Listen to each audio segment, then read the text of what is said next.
आगे बढ़ा सके। अच्छा विनोद जी, यहाँ से क्या इस नैरेटिव को आगे बढ़ाना मुफीद होगा? इस बात पर ये बात सीमेंटेड होती है क्या कि वाकई अकाली दल से लेकर शिवसेना तक और बीजेडी से लेकर जितनी पार्टियां बीजेपी के साथ जुड़ी क्षेत्रीय पार्टियां सारी खत्म हो गई, और जेडीयू आज की तारीख में क्या इस पर टिप्पणी करना उचित होगा कि जेडीयू दरअसल अब अपने खात्मे की तरफ बढ़ती हुई दिखाई देगी?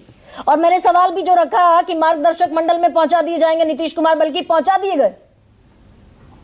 सर, मार्गदर्शक मंडल तो एक ऐसी चीज है कि उसके बारे में कहा ही नहीं जा सकता। जब से मार्गदर्शक मंडल बना, जिसको खत्म करना हो मार्गदर्शक मंडल में भेज दो। नहीं, मार्गदर्शक मंडल है कहाँ? कहीं है क्या मार्गदर्शक मंडल?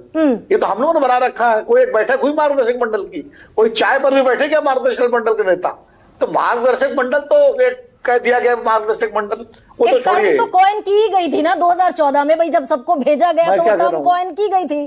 नहीं, बकायदा बनाया गया था जिसमें मोदी थे, राजनाथ थे, आडवाणी थे और मुरली मनोहर जोशी थे। जी हाँ विनोद जी, मार्गदर्शक मंडल कोई अस्तित्व है क्या? वो तो कहने के लिए एक मुहावरा हो गया मार्गदर्शक मंडल। एक बार मार्गदर्शक मंडल के सदस्य ने कहा था कि हम लोग तो मार्गदर्शक मंडल नहीं है, हम लोग मार्ग में बैठे हुए दर्शक हैं उन्होंने। तो ये इसलिए जो है वो छोड़िए उसको। मुख्य बात ये है नीतीश कुमार वही मार्ग में बैठे हुए दर्शकों की पांत में जाकर खड़े हो गए क्या आज का सिनेरियो? ये तो नीतीश जी जाने कि वो राज्यसभा में आके किस भूमिका में रहेंगे, मुझे तो नहीं पता। लेकिन मैं सुकेश जी की इस बात से 100% सहमत हूं कि मुख्यमंत्री भारतीय जनता पार्टी का ही बनेगा। अगर भाजपा को अपना मुख्यमंत्री नहीं बनाना होता तो इस सारी एक्सरसाइज ही नहीं होती। भाजपा और नीतीश कुमार दोनों ने बिहार में एक दूसरे को ताकत दी है।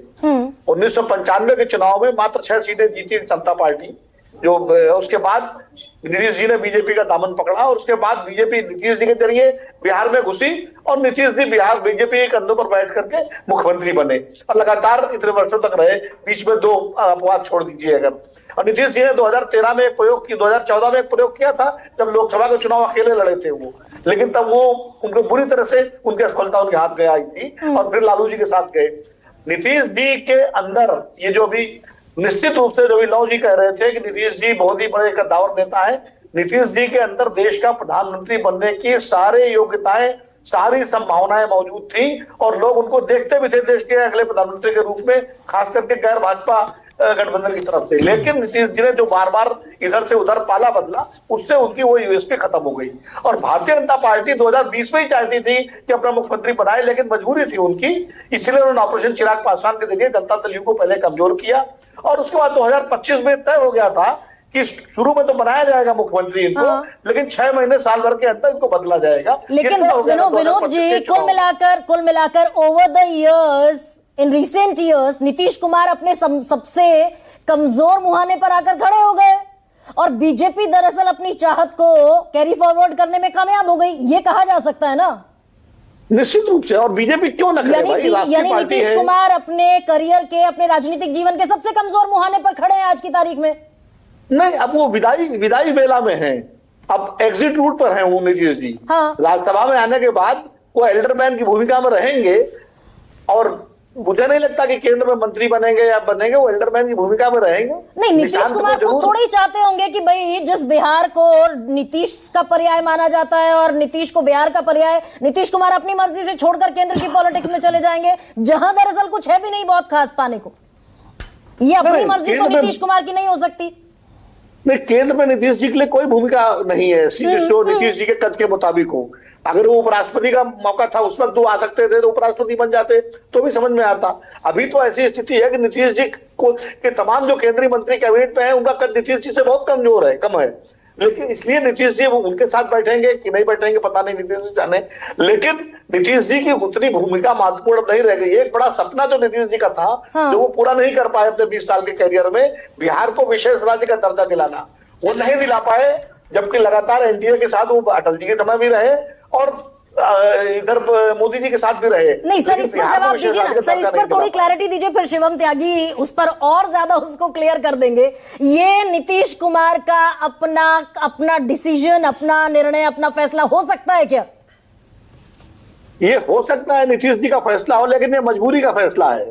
ये इच्छा का फैसला नहीं है, कई फैसले या मजबूरी फिर में भी लिए दरअसल जाते ये हैं। लॉन्ग टर्म प्लानिंग का हिस्सा है कि भाई पहली दफा इतिहास में ऐसा हुआ कि 101 सीट पर बीजेपी लड़ी, 101 सीट पर जेडीयू लड़ी, यानी बीजेपी ने कट्टू साइज किया जनता दल यूनाइटेड को और चुनाव में भी किया। बिल्कुल, इसके पहले हमेशा नीतीश जी ज्यादा सीटों लड़ते रहे हैं हाँ। बीजेपी के साथ, और इस बार जब बराबर बराबर सीटों पर लड़े तभी तय हो गया था कि नीतीश जी की पारी जो है बिहार में कम उसके दिन कम रह गए हैं। और रही सही यही बात कसर उस दिन बीजेपी पूरी हो गई 21 नवंबर को जब होम डिपार्टमेंट ले लिया गया और सम्राट चौधरी को सौंप दिया। वो तो संकेत थे ही।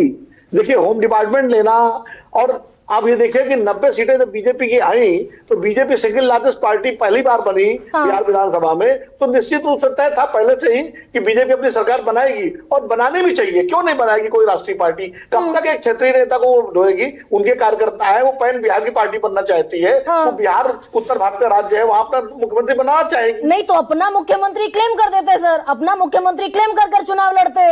भाई नीतीश कुमार की चुनाव भर जरूरत थी तो ये नैरेटिव पुख्ता होता है ना कि चुनाव में जरूरत थी, साथ लिया, जब जरूरत खत्म हो गई फेंक दिया। देखिए, चुनाव आदर्शवादी स्थितियों में नहीं लड़ा जाता है, चुनाव व्यवहारिक राजनीति में लड़ा जाता है, और व्यवहारिक राजनीति यही कहती थी कि नीतीश जी के नाम पे वोट लीजिए। बिहार की जनता नीतीश जी को वोट दे रही थी। अगर वो आरजेडी के साथ होते तो भी परिणाम दूसरे होते, दूसरे हो जाते। अब दरअसल बीजेपी का मुख्यमंत्री होगा, और लेकिन जेडीयू सर्वाइवल मोड में रहेगी, खत्म हो जाएगी। नीतीश कुमार की भूमिका केंद्र में क्या होगी और